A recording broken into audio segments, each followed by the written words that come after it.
More lessons from the master teacher. What they call a kasa no more or say adusua hodo pi a efri ochechire pani no nchen. I'm say last week ye de adusua bi efa ochechire pani no e de bremo. Na otwi mu nso ye wa adusua toso nsia ye to aso efri de edc e last week no ye beba sisia.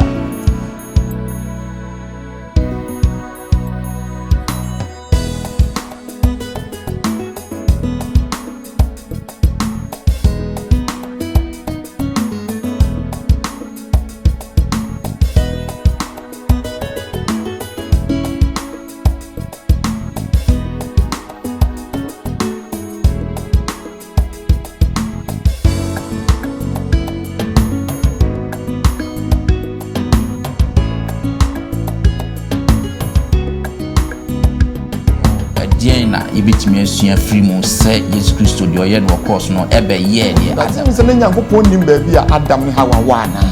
no kwase na se ye ka bibi foforo na ye bibi foforo a enye Yesu nkyerɛkyerɛ a wode baaye no esa se me ka se ma wonte ase na munhu bi Yesu se de me nkyerɛkyerɛ no esi etie abusiafo yebema munyina akwaba na fei yede aseda sonko ade amachidi ampon Nyankopon se wabo mene omienu ho ban wama na otwe asanko apro asan abetu yembion yebeda mo asenso sonko kwan so sanse de biarada mode mo fidie edito London Ghana memenda akwanfo Sabbath school na fei chosemu empensempensemu sa kota emu nyinara ye no usua adusua ya tonodin a Christopher entity okwasem ne se yaye adusua enum no na hotwi mu ye wo adusua etoso ensia se wo hwe adusua no atifi asana was more lessons from the master teacher na se adusua ahodo pi a yebetimi asua free ochechire pani no nchen eno na asa na otwi mu ye pese ye ne wo eche na me kai wo se sa kota emu nyinara ye de asi wo se ye bodawuro ama me na kwanwefo ku ahodo a omo ye asempatre ho adwuma e wo Ghana pa ye a kwasa ne se wo de won botom sika won kasa wa hoden ho abehia se ye bebo sa anwuma kuyi dom atre amanfo na se obi won mo bi a watimi e de aboa sa bosumi we mu ye de 3ABN Ghana ena yede esi yeni so say yebeda omo adi na yaka omo nso ni mapa omo ye ede fa yensem ka ye kan make say ebia na wo hwe yen wo 3ABN sa anwuma koyi ebehia yinyina yemwa ti sa wo hwe yen na se wo mwa sonku bi a wo be pese wo de beboa 3ABN adwuma ko na obo se number bi egu afidie na se obetimi afasa number no ochro sa number na sa wo fresh sa number na obi beje wo so emwa biara obetimi di aboa 3ABN na omo nso omatimi aboa ma sempatre no adwuma na akowiase afa na nyina no omo nso omatimi ede aboa.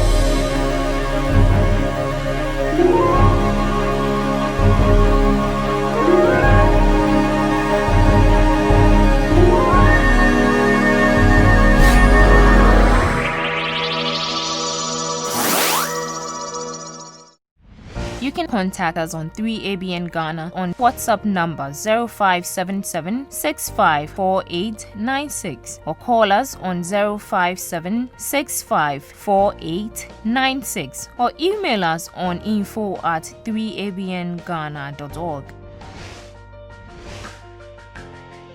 3ABN Ghana is a non-profit making channel. We appreciate your support to keep us functional. Please, you can send your support through a mobile money number 0577-654896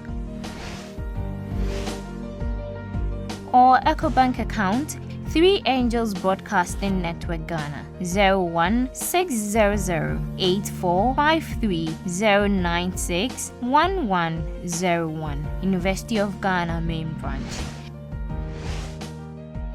Visit our website at www.3abnghana.org. 3ABN Ghana. Experience the excitement. Abo onyankopon enhyira wo se waye wadwem po se wonso obe eboa na ansa na yede saa na otwi mu adusua no ede ebebrew no mma yenkutie enwum emfiri South East enyomtofoɔ kuo na ɔmo wie a yɛde adesua no mpɛnsɛmpɛnsɛm mu ɛbɛto am so.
yo yebeda yenuanom South East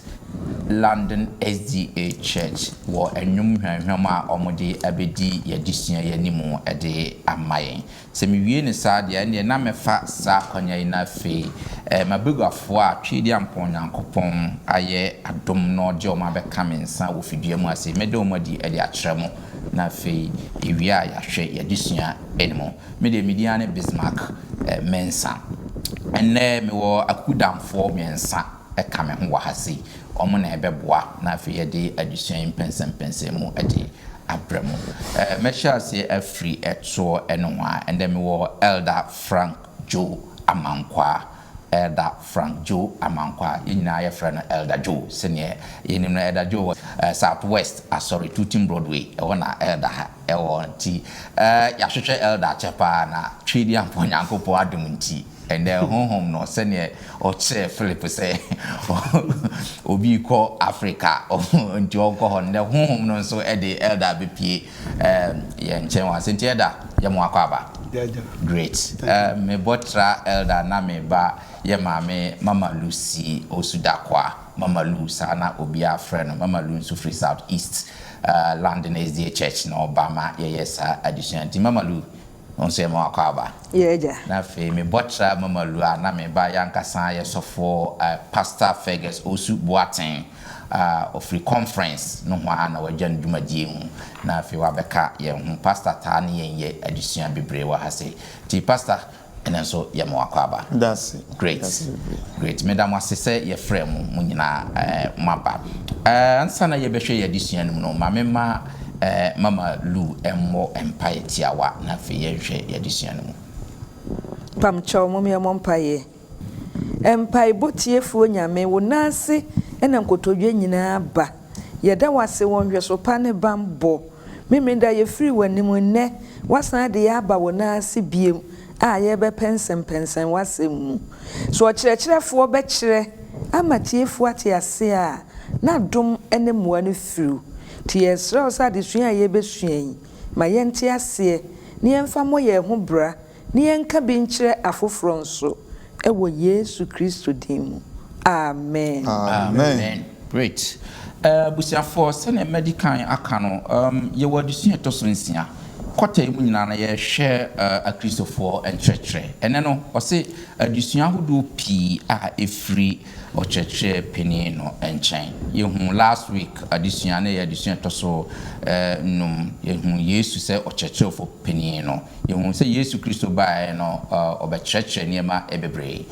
in fact mbrase ɔkwan ɔfa so bae ɔkwan ɔfa so wo no na wofo ni nyina ye adusua sonko a na ebetumi asua fri Yesu Kristo hu oja ne nyame Yesu ebefa akwate bia de to no ho so ni nyina ya hobrase Yesu a Yesu Kristo ebeda na di eche eno na adusua ne kyese yemfa saa hobrase Yesu no ntete ye ma ne asafo ma eno ena ye ya na afi yesua Yesu Kristo se ne Yesu Kristo sua na gya no a yenso yedi na kine yenso yesua no se yesua ne dia na hobrase Yesu o de baaye no saa suni bi na yenso yemsua na yemfa nso entete ye ma ene ye toaso afri ne edi free last week no ose adusua hodo pi bi nwa ye besatimi asua free Yesu Kristo na na de no eye sonko kakra se unim se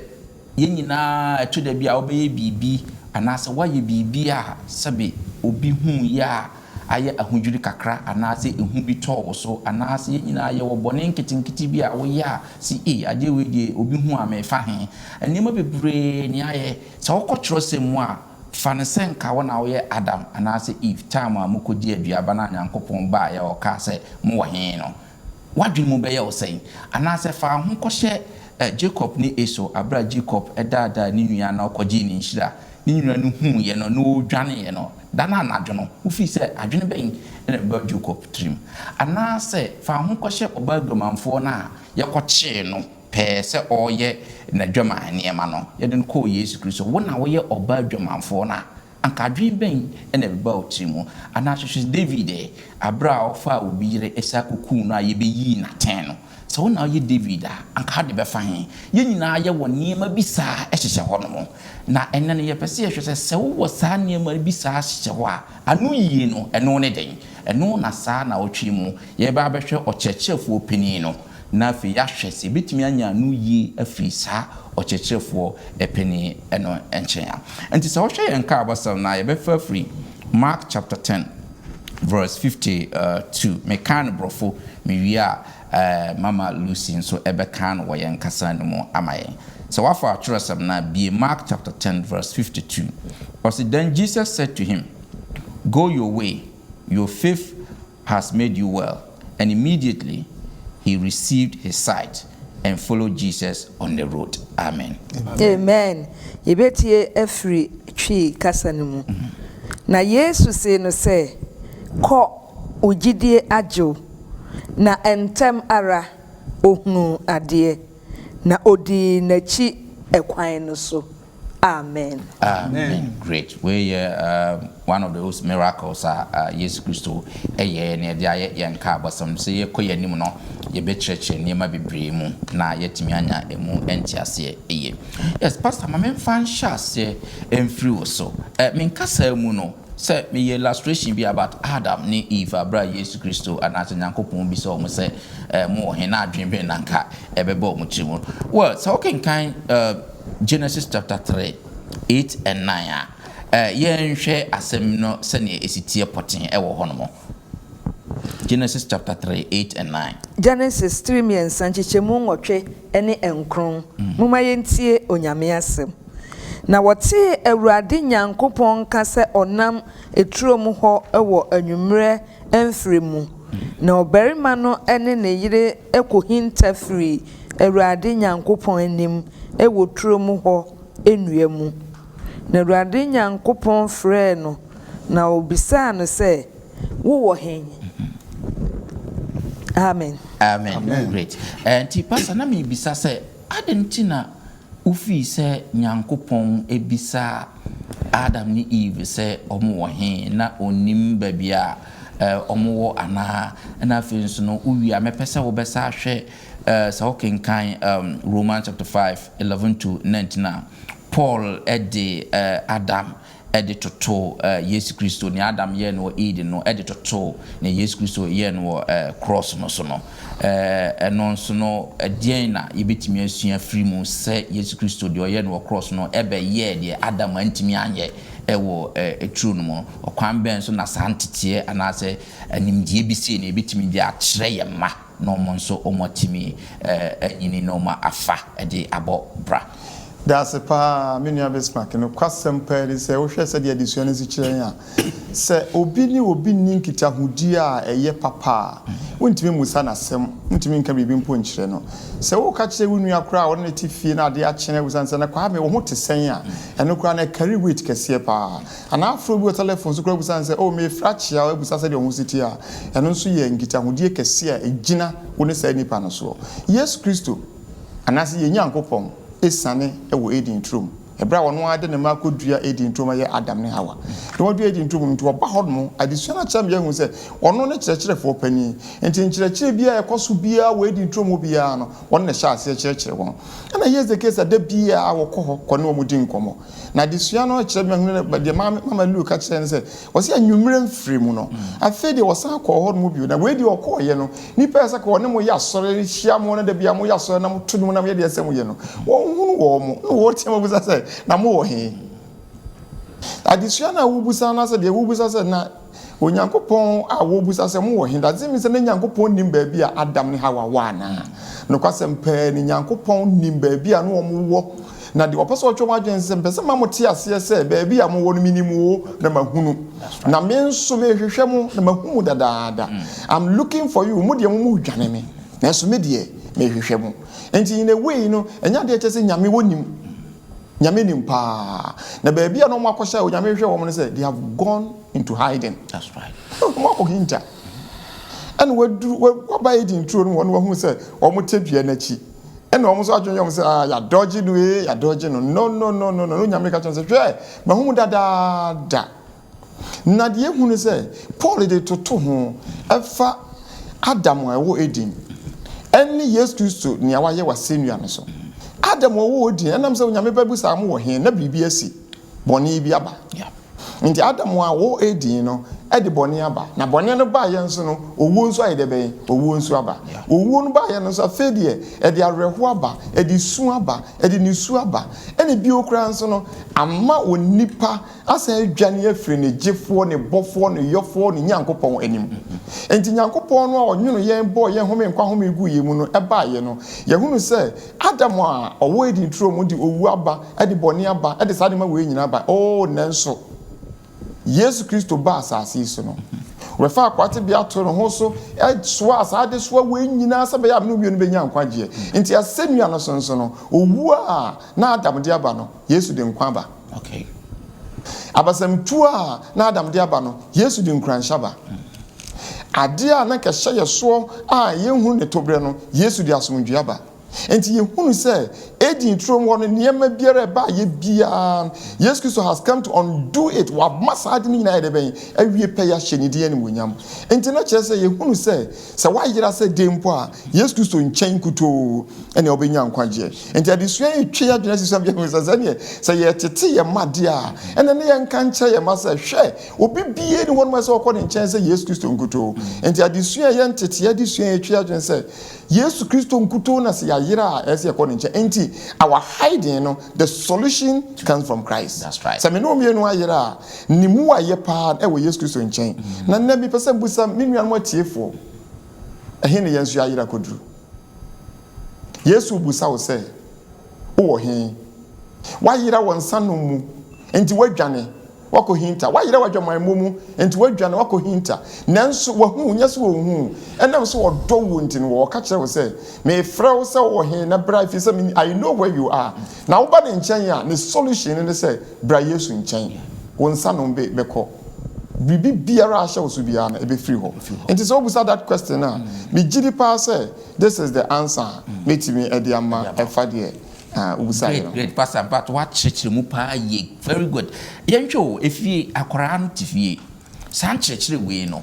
ye be den ya kyerɛ akora no o ye wronga na sɛ to da bia ye ba no obeye bibi na osie won say first say Yesu no umtimi nwura fie because wo nim say wo wura fie ha de be ye wo no wo de hu be sie sa siesie ya na advance ne graduation na ye Adam ne die ya ye kan no ne ye di nyine akora no sua no ye be de ne akyerɛ no ya tete no says the solution to your hidden Christ Bible kyerɛ sɛ kyerɛ abɔfra kwan a wɔmfa so na onyini a ɔmfiri ho da biara da enti ɛyɛ me no mienu asɛdeɛ sɛ right from the onset no yɛhyɛ ase kyerɛ abɔfra no adeɛ a ɛyɛ onyamesuro onyame yɛ so ɔdɔ no na ɔdɔ ne nua onyame yɛ so ɔde ne ho to no so na ɔsom no no kutuo no ɔkoto no nti abɔfra no wɔnyini sɛ onyame de biribi soronko bi awura no mu na no na bɛboa abɔfra no na hu sɛ sɛ meyɛ mfomsoɔ bia na kyerɛ sɛ medwane afiri me Nyankopɔn no a wagye me na wabɔ me no hɔ enti na nkyerɛ sɛ medwane ne mo ɛsɛ bi kɔ n'anim na meka me bɔne kyerɛ a wɔyɛ no kwafoɔ wɔyɛ trini ni sɛ wɔde me mfomsoɔ nyina bɛde me ɛbɛkyɛ me enti solution no ɛwɔ Yesu Kristo mu sɛ ɔyɛ kwala sɛ ɔyɛ pani great me da se pa yɛbɛkɔ yɛnim ɛnɛ ma menkɔ ɛdajo so na but before then mama Lu akan Genesis chapter 28 13 to 16 Genesis chapter 28 13 to 16 say mama Lu wa yɛ kradwa Genesis etiri aduonu enwotwe nchichemu dumiensa ekopim edunsia muma yentie onyame asem na hwɛ Awurade gina atifi na wose mini Awurade wagya Abraham Nyankopɔn ene Isaac Nyankopɔn asase a woda so yi mede bɛma wo ne wasefo na wasefo bɛyɛ sɛ asase so emfuturo na watre akɔ atoye ene apueye atifi fam ene anafo fam na wo ne wasefo mu na obɛhyira wiase emusuakuo nyinaa amen great say our story we a story at time na Jacob edada ni nua Esau na odwane no na baabi a ɔkɔ sɛ ɔkɔ akɔda na wagye na home kakra no ɛna Nyankopɔn ebepie no so na ɔma no saa nkranhyɛ sɛm yi ɛda mebisa wo ɛdeɛn na yɛbɛtumi asua firi saa abasɛm yi mu hwɛ tebea no mu na afei yɛahwɛ sɛ nyame a yɛdwane no kora mpo no san ɛwɔ bibi pa ɛde ma yɛn ɛte sɛ yo onua Bismarck medawase edikan yɛnhunu sɛ onyame a ɔbɔ ɔsoro ɛne asase no n'ani ko nade bɔ ho. That's right. Titru ɛyɛ enipa a ɔbɔ yɛn na wɔde nade bɔ nyinaa hyɛ yɛn nsa no n'ani ɛko yɛn ho da biara ɛno nti no sɛnea onipa bɛsi ayɛ biara ne sɛnea n'abrabɔ anaasɛ wɔhaw anaasɛ amanneɛ biara onipa bɛkɔ mu no onyame ɛde n'akyi. ɛno nti asɛm a wobusa yi no ɛyɛ Esau ɛne ne nua pani ɛyɛ Jacob ne nua pani Esau ntawtawdie a ɛbaa wɔn ntam titiri wɔn maame Rebecca a wɔboaeɛ ɛma ɛyɛ Jacob ɛkɔgye ne nua pani no awoɔ no sɛ wɔno ɛna wɔno deɛ wɔfata sɛ yɛmfa ma no na ne nua pani no ho nkyerɛ no no ɛkɔfa ɔhaw paa ɛna ɛde ɛbaeɛ na ɔhaw no akyi no ɛna yɛhunu sɛ Jacob ɔhunu sɛ sɛdeɛ ne nua no adwene ɛne sɛnea ne nua no su esi ɛteɛ no sɛ wɔanwane amfirifie a nkɔwa wanhwɛ a ɛyɛ ɔhaw kɛseɛ ɛna ɛbɛba ɛno nti no ɔbɔ n'adwene abɔ soɔ sɛ mayɛ mfomsoɔ me nua wɔ nyame a ɔbɛkumi nti twa ne twa sɛ ɛsɛ sɛ mekɔ ɛhene fa na wɔ sɛ wɔdwane Bible sɛ Romanfoɔ nwoma ɛtire mmiɛnsa nkyekyɛmu 22 wɔ sɛ yɛn nyinaa yɛyɛ bɔne Onyankopɔn ahenni no abɔ yɛn nanso so no yɛ bɔne nyinaa akyi no Onyankopɔn n'ani ɛda so ɛko yɛn ho enti Jacob yɛ na dwere sɛ wayɛ mfomsoɔ na ɔdwane no ɛkwan no mu a wɔkorɔ no na afei wɔkɔbrɛ na ɔkɔyɛ sɛ wɔkɔpɛ baabi na watena na wagyina home hwaa mpanimfoɔ sɛ aniwa ɛnim brɛ twaa ne twa sɛ afei no ɔkɔpɛ baabi na ɔkɔda nti ɔkɔfa aboɔ bi de to hɔ no ɔde titiri so sɛ wɔda na adesua yi deɛ ɔde ma yɛn de sɛ ɛna no antimi ankɔ no yie ɛsiane sɛ onyame bɛsoo no daeɛ a ɔbɛbɛsoo no ɛyɛ tiawa na wɔhu sɛ atwedeɛ bi ɛfiri soro ɛbɛpem asase soɔ na abɔfoɔ ɛkɔba ɛdi nhwiransie up and down na onyame bie na no ɔte Onyankopɔn sɛ ɔkasa na ɛno ɛna Mama Lu ɛkenkan man ɛwɔ Genesis Mose nwoma edi kan etire a ɛyɛ edu nwɔtwe ntikyemu a ɛyɛ edu nsia na sekyerɛ ne sɛ Onyankopɔn n'ani ko onipa ho sɛnea wɔn mfomsoɔ tie biara no sɛ wodwane mpo a onyame no bɛtumi asan apɛwo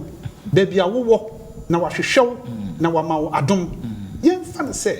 Jacob nka mfomsoɔ no wayɛ na yɛdɛn na ne mfomsoɔ no koraa akyi no onyame koraa sa akɔhyɛ ne bɔ bio asase a woda so no mede asase bɛma wo mɛma wasefoɔ nyinaa sa trɛ ɛkyerɛ sɛ onipa sɛ wofom a Onyankopɔn onyaa wakyidie na sekyerɛ ne sɛ Onyankopɔn ɔbɔ onipa te sɛ ne nsɛ so enti onipa nkwagye ne onipa yiedie ehia Onyankopɔn yie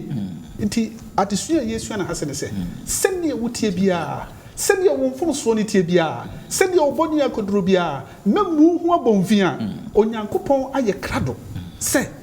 wo saba ɔbɛgye wo ɛte sɛ deɛ ɔkɔɔyɛ na ɔkɔhwehwɛ ɛyɛ Jacob na afei no man bɔhyɛsɛm ɛsa ɛka ho great me da say em say era why the justice wa cheche mu abiebie mu kama abusiafo ye besa aka bom nkae say adusua toso ensia ye hwe adusua pie betimi asua free ochechre peni no enchen na ye dikan ehu say first of all no waye bibia wakwakọ hinta no ne solution anu yie no Yesu Kristo entina Adam no mokɔhye baabi no Nyankopɔn pɛ sɛ ɔkyerɛ mo sɛ he mo pɛ solution to mo problem na me na mo dwane afiri me nkyɛn me na me solution mo nso mo dwane enti mo mbra me nkyɛn na mo bɛnya solution another adusua Yesu no ase sɛ waye ade no mpo a wo dwane no Nyankopɔn na ni sa kun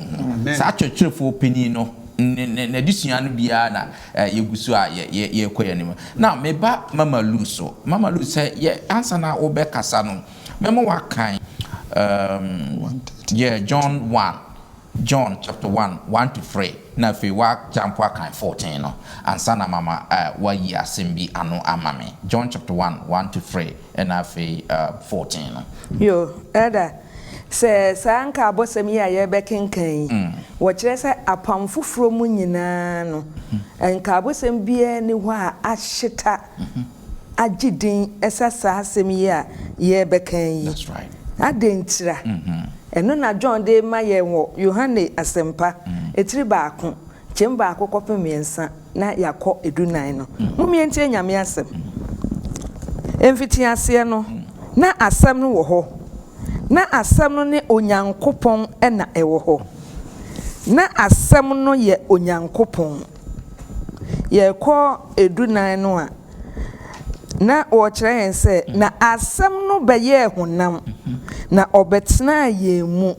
na yehunu nani onyam se agya no ba owo no kro no animonyam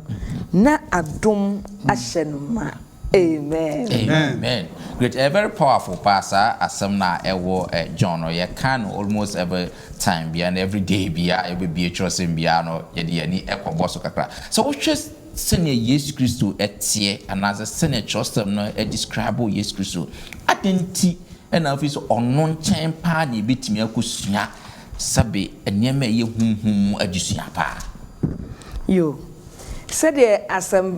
enka abosem no fitin ase no o se onyankopon bo ade no ho yo onyankopon ne ne bo ne manyina na edunan no na yemu aye no ewo pa wo se na asem no be ye honam na obetena yemu na yehunu nani onyam se agya no ba owo no kro no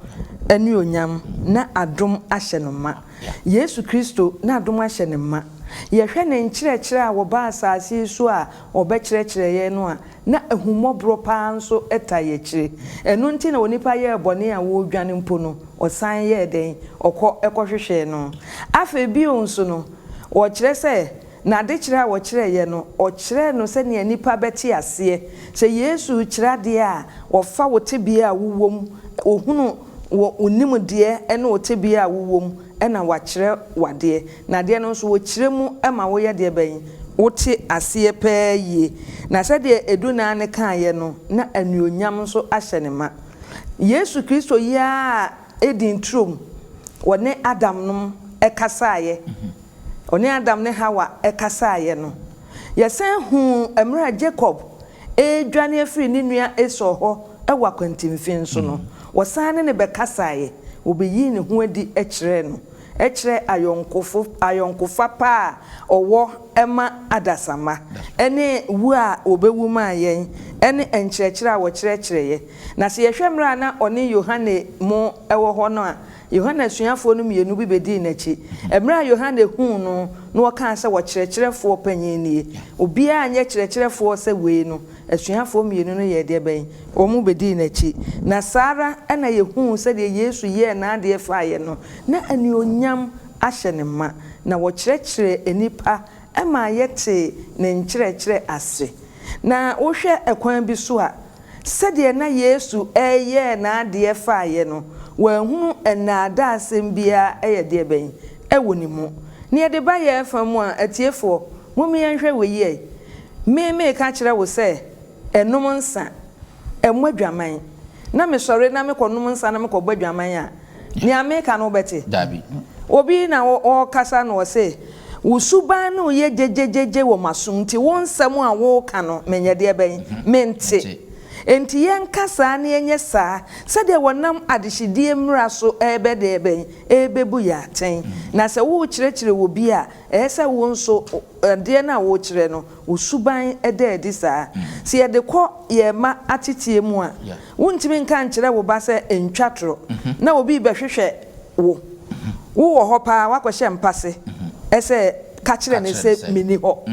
enti echina no se woba no nso ye bibi na wo kase watwa ntra na de nyame adom enemafo omo aba de they will put you at your right position. That's right. Wo do be see de se usibre obeka che se na daddy wuti mi ntwa ntro na anu papa bi be hwe wo no enya na wo nso wutwa ntro no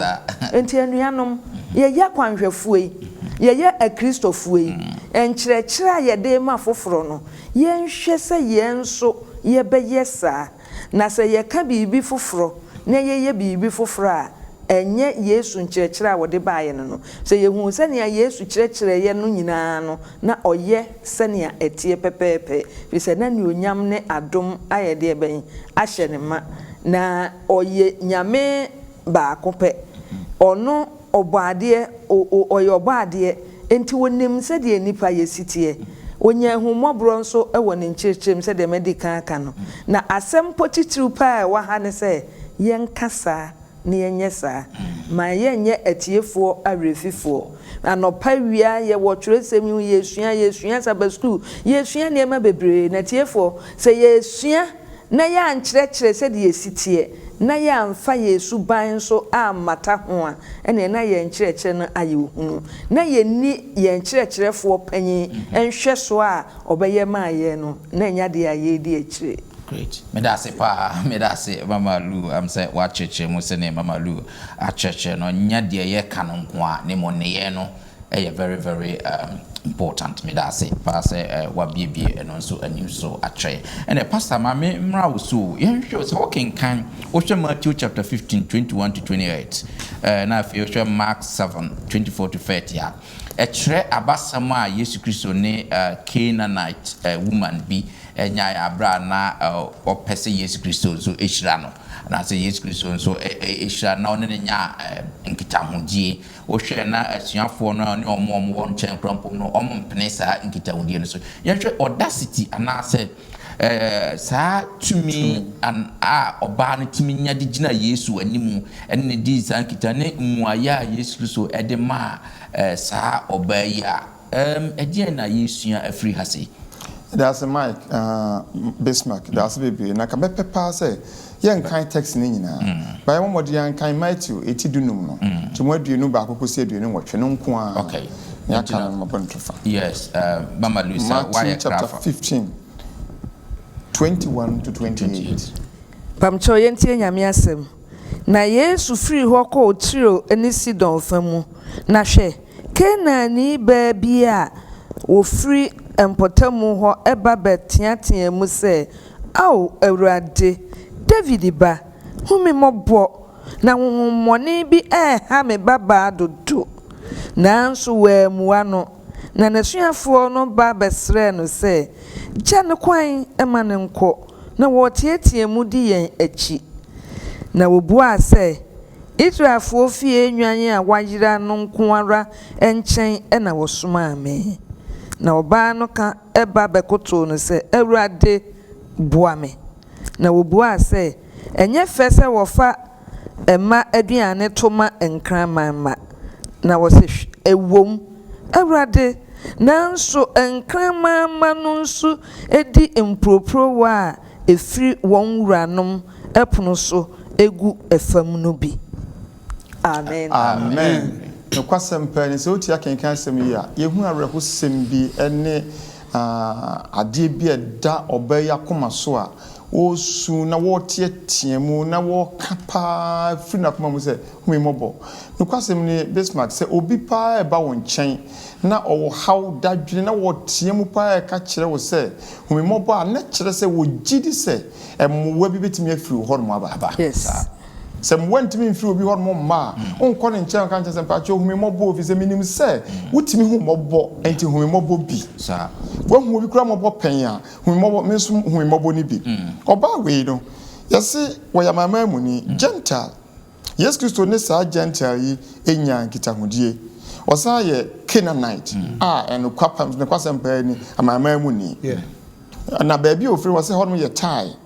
A Sidon, tie and Sidon. And she go share baby o free no na oban baby o free no e kire tibia owumu any the way she's being treated. Now so any system say obi bie ni won mo kasa Jesus Christo ho a ontie no. Yes sir.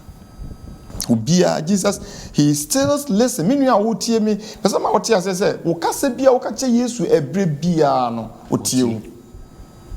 ogusu tie onya yitie. Na here I had young say yes Christo ni sa obey ahia. Just wakodru baby ase ahohobie bi baby I say place where strangers abounded and ethnic tension is so high.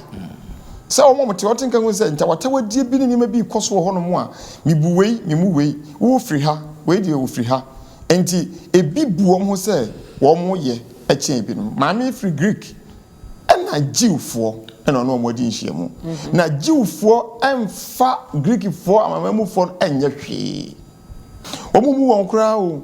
titi mpa so ɔmo titi kurom ne ɔmo wɔ nkura sɛ deɛ yɛmfo ɔmo nyɛ biribiara enti saa tension no kɔ so na deɛ ehu ne sɛ Yesu Kristo akɔ ɔmo nkyɛn saa bere yɛ mu nso nyɛ sɛ hu Herod nso a Galilee no ɔno nso wɔ hɔ no a na ɔhwɛ hɔ no na saa bere no mu nso na yɛkum Yohane Suboni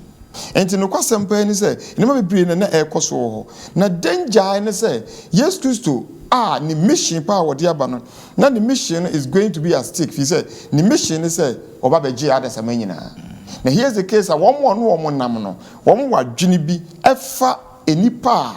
a wɔn atwa wɔn ahyia wɔn saa kuro no mu nti Yesu Kristo Jesus now entered the house kwakɔwura fie bi mu a ɔwɔ anidasoɔ bi ɛwɔ saa fie mu sɛ efie wei bipa betumi afiri mu nti sɛ ɔkenka Matthew 18:7 nkyɛmu a ɛyɛ aduonu nan no a ekosi na aduasa no a Yes Kristo hyɛn saa fie hɔ no na nipa bebree kura hu sɛ wahyɛn hɔ but this woman saw Jesus ɔbaa wei deɛ wɔse ohunu hwan ohunu sɛ Yes Kristo aba hɔ he found him na kɔɔkyɛ mu no nso no ɛbrɛ ɛne bea maame oni any right bia sɛ obetumi aka ne ho akɔ nipa mu anaasɛ baabi ofiri nti na sɛ yato no pa ahwie woyɛ maama mu ni don't come near na Yes Kristo nso nya abrɛ anaasɛ yɛhu sɛ Jewfoɔ they had little time for such women ɛbrɛ kakra bi ne yɛwɔ ma mo ebi kora kyɛ sɛ ɛnya deɛ a wɔbɛnya kwan no agyina hɔ so ɔne wɔdi nkɔmmɔ bi nti yɛhu sɛ ahai ɔbaa no she was placed in a disadvantage ɔkɔ gyina baabi a asɛ ɔkɔ n'anim nkɔ ɔkɔ n'akyi nkɔ wayɛ mmɔbɔ na hai na saa wɔ baa yi ne babaa ɛyareɛ ɛna ɔbaa yi tinka hu sɛ mɛkɔ wɔ wura yi hɔ na makɔ tietie mu aka kyerɛ ne sɛ mpa ne kyɛ wo wohu me mmɔbɔ wohu no mmɔbɔ nti ɔbaa no kɔe na nokora sɛ mpa ɔmo na matwa Yesu Kristo ho ahyia no deɛ ɔmo nimpa sɛ saa nipa wei ni bi na ɛba no ɔmo a yɛmfa ɔmo nyɛ hwee bi na ɛba no nti Yesu Kristo adwene mu to them no they assume sɛ Jesus will dismiss this woman na ɔmo ayɛ happy ɛna ɔbaa kɔ kan asɛm kyerɛ Yesu Kristo na Yesu ka kyerɛ sɛ ɔbaa munu sɛ mo baabi a mo wei deɛ ne yɛn baabi a wɔno deɛ mo deɛ mo no mo yɛ nkraman o nkraman ɔbaa no sɛ no kwasɛm paa ne me deɛ kraman kora na me ne teɛ me yɛ nkraman na mo Jewfoɔ deɛ mo mfa kraman as mo pets da obi no wɔfa kraman sɛ na yɛ moa ba me deɛ me ne kraman akyɛ me sɛ deɛ kraman si teɛ nanso me wura deɛ me srɛ wi wo sɛ yɛmfa adeɛ a ɛyɛ Jewfoɔ deɛ anaasɛ Israelfoɔ deɛ mfa man kraman deɛ a me wura me srɛ wo paa ne deɛ wo ka no yɛ nokorɛ nanso deɛ me nim paa ne sɛ me yɛ kraman sɛ me wura didi a na sɛ mproprowa ne bi gu fam a me yɛ kraman nti yɛ ana me nso sɛ ne bi nti ɛno boa me nti me wura adom a yɛ won saman dum bi na sɛ bi tɔ fam a me de meta free sɛ bi tɔ fam a me de mefa sɛ bi tɔ fam a ɛbɛba bɛ yɛ adom bi ama me nti me wura dum bi na kwa Yesu Kristo sɛ me hu no ɔbaa bi a ne gidie so te sɛ wo saa ɔbaa yi ɛwɔ Israel ha na desua no tie wa no Yesu Kristo ɛsa ɔbaa yi ne babaa no a ahomone ha no ɔsa ne yare me nuanom we kyerɛ bi no mienu sɛ Yesu Kristo ka kyerɛ bi no mienu sɛ desua no kyerɛ sɛ momma yɛ mu onipa biara abomfia Yesu Kristo treat onipa biara equally sɛ omu sɛ wo de wo firi ha anaasɛ wo firi ha enti me nua mu ho abomfia nso wokɔ Yesu Kristo nkyɛn sɛ pa a ɔbɛgyew wo su no wate wo yare no wonim wama ne hunu no wonim enti wo de kɔ ne nkyɛn na ka kyerɛ no na obehu mmɔbɔ sɛ de ohunu ɔbaa yi nso mmɔbɔ yi. Great. I'm saying, Pastor, we did watch the story, no more fast story, no more abuse, more agility for senior Pastor Chichi Medium said, what being in a adrenimo, yourself, addition back, where beset me as your free church opinion and say, oh, when the pamable, senior Wusiti Biara, and Fahum, shall bear your nanka on Sam Fatano, or Sano. Yare anase osane baba no yare ana ohwehwe na nse okọ na nchen enti yenkọ na fe yenhwe ne mfa yadusua no emfamra na we mesa kọ eda jo so wo kenka similar situation ewo Mark chapter 10 46 to 52 no na eye and car bosam no blind man Bartimaeus yate na sem bebre hwe ahumobro a Yesu Kristo ehuma blind man Bartimaeus bisiafo mbetimi akan Mark chapter 10 46 to 52 ekowiempo achi no Bartimaeus pese obedi Yesu Kristo achi sa story na sa abasam no nso no edien na no nso ekire edien na ebesetimi asua frim yo onua Bismarck mida wo ase bebia ye dre no Yesu Kristo emma yen adesua soronko pa ewo eye Bartimaeus oni ne nkita hodie no na ansa na wo basa adesua no so no Yesu Kristo eda bibi edi ekire yen efa wonua kasa na suafo a no mudi na kire esan say adesua no mu no wode eye Bartimaeus ebetoto na suafo no ho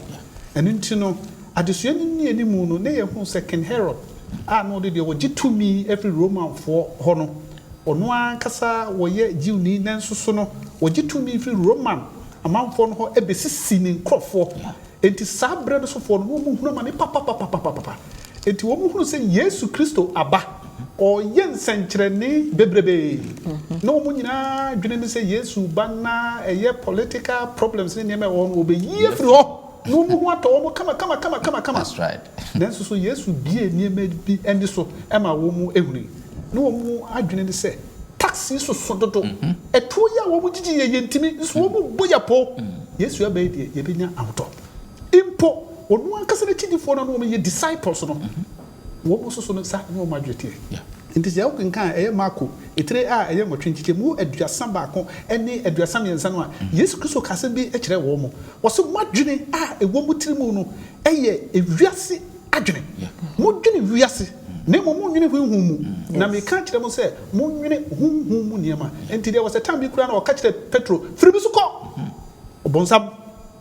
esan se esu ene ne ye bia na Petro eye no na eye akwakofa obonsam kwan so edie be na no mo ye no mo adwene nyina ne se Yesu Kristo de wa asase so no a no obesiesie am mo no matra nti Yesu ka kire mo se you are indeed spiritually blind humumu no moni afrefra esan se be ka sama mo ntiase na mo hunu ndi Yesu se de me nkyerɛkyerɛ no esi etie eno achi no na afei no wode eye Bartimaeus abaksam no so eba beto aso nitia wa ene se owrei Bartimaeus yi oni frani wote Jericho ekwan so that could be what is Yesu Kristo etwam na wate Yesu Kristo nka wo hunu se Yesu Kristo eye anwanwade ahodo bebre ede ma foforo eti wate nani ehunu esanse no you different na emu wate enti wate se Yesu Kristo eba no ye na dwene se ene emi nsoso no se de tie bia no opani mini ne bebo impudimpu enuanom arohosema wo no se sabre no sofo no ye ka ahummobrofo a wo mo ye kwata wo mo ye nifrafo wo mo no mo ekunu mawuo eni nyakra wo mo na mo ye mobrohunfo pa enti ye ka mobrohunfo no na society no I reject woman no Bartimaeus was one of them but in Sri Lanka nyame say wa ma senior society no apuno no wa ma na mu na ba woni de was ene metim tenuanom ukenkan eye Marko etredu enchichemu aduanan ensia ene aduonum mienu no a wode sa abakaso mi emaye na wo twam no nintiamu a David ba humi mabo David ba humi mabo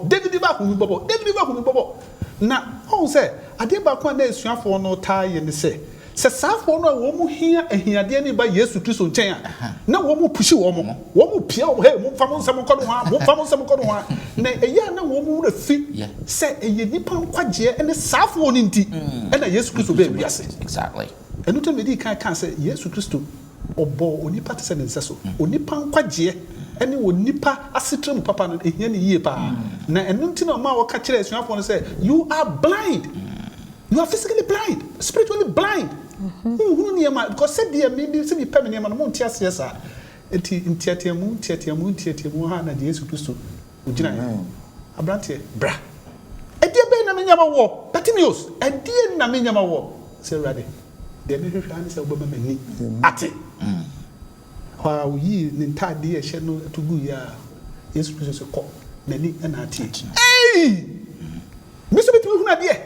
enne bitimi hunu ta otade che we ye bru e ye green awurade enne me duwaji sa enwanom adesua be ni nyefri ha se e kire yen se onyame wo bo osoro ni asase no onyanyi mu dabi onyame wo bo osoro ni asase no odoye nyina onyame wo bo osoro ni asase no opeye nyina ye die na nsuafo no hu ni sa enti hai no be kan se wo say physically Bartimaeus was blind, however spiritually na nani ebie na se kire ne se na o gidie wo Yesu Kristo mo se Yesu betwam a obetuma nya ne yade physically na disciples no wo mani da ho spiritually na ehuna de esan se senia Yesu Kristo kanensem ene senia ensem na se kire sitie no na wo hunu sa enti misrepa ye bubu ma ye na ma ha ye ni huna de na so spiritually no open ya blind esan se ye ni huna de wo wiase mu ha na so enti onyankopon asem na se ye e ma ye fa ye huma no. Excellent. I wish this year we between at us, but say Yemre no also ye addition ever but said that ending no I think say about this year in out of actually for ye that munina as me sure say who tease this year when ya jipa ye because ya share or church penny no nsia wodo pie betimi asua free and on my boafo no so aboa ma yehu adesua wodo pie you can catch us na ne bebre wo ho a yesua free o cheche penny no enchemim ye se yesua ne ma ye be pie na se ne mama lu kai no yemfa ya no enkan keke ne mo ye de bebo brankasa na nchena se opia wa ba beto ye nyina se ye fata mbinifo meda mo asese maba onyankopɔ enhira da sende ye de adesua etoso ensonso e de bebromti ye be kata ye ni na pastor wa hira so my mom pa ye tiefo ye ho a ye mbofo ne ye njefo ye da wase se ye yira ye e wo tibia bebre mu no wa hwehwe yen na wagye yen yeda wase woni awoye wasenua no so yeda wase se wososo ya daye yeda wase se wame yehunu se wo ene ye nyankopon prekope yeda wase bio se ye tiemu se dempo a awrade wote ye ne na wuyi yen free wo hawo ne amanehum empo anifremu wonyame beeni wo a woso na wo kron wo a odomu si ye hwehwe a obi anchen wo ayemyemu obi anchen wo papa yemu obi anchen wo ayaresem obi anchen wo na tumi mu obi bie ni wa wo chen wo wonsam ene ye de ne yatiefo nyina ehye bua yen wonyame bebe ye dwane akobia na wo tie mu frɛ ye no ye ba wo nchen fisie ni se enkwagye ewo wo ntabanase tigye yen se ne yesitie biara na bie kwan ma yen bie nkwagye kwan ma ye fa ye wuremu urade nhyira wo menu a wo tie me urade ma ne nse mu odu wo so wonnom wo urade ntenani mu nkyira wo omo asomdwie omo afa ahodie wo Yesu Kristo din mu nti amen amen.